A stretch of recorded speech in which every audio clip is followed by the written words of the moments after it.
भारत सरकार निर्वाचन आयुक्त प्रतिष्ठा दिवस जनवरी 25 तारिख को जातीय मतदाता दिवस रूपे पालन करा जाए। 2011 मसीह प्रथम थर पर उक्त दिवस पालन करा जायथिला। एही दिनटी को नूतन युव भोटर उद्देश्य उत्सर्गीकृत करा जायथाय। उक्त दिवसटी पालन करिबार उद्देश्य होछि गणतांत्रिक निर्वाचन प्रक्रिया साधारण नागरिक विशेषकर युव मतदाता अधिकरू अधिक संख्यक अंशग्रहण करी निरपेक्षता अवलंबन करी स्वच्छ और निरपेक्ष देश गठन में सहायक हो पारिबे। नेशनल वोटर्स डे हमारे लोकतंत्र का एक महत्वपूर्ण उत्सव है।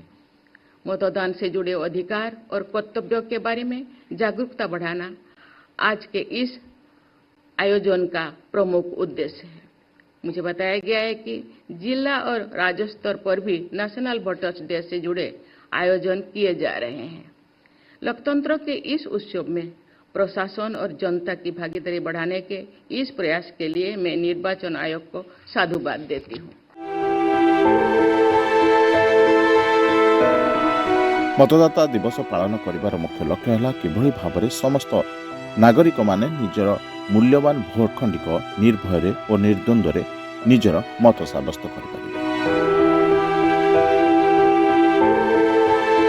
2009 मसीहा 15तम साधारण निर्वाचन में देखागला मतदान संख्या 58.21%। पूर्व निर्वाचन ठारू अपेक्षाकृत ह्रास पाइबा सह महिला भोटर संख्या आपाततः ह्रास पाइथिला।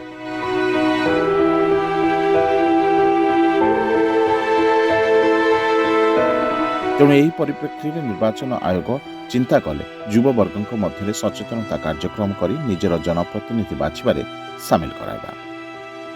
राष्ट्र विकास दिगरे नवागत मतदाता राजनैतिक क्षेत्र में अग्रसर निमंते उपयुक्त पदक्षेप नेवा सह सेमानकर परिकल्पना और दर्शन तत्व उपरे गुरुत्व दियागले जातीय मतदाता दिवसर अनुचिंता सफल हो पारिबो।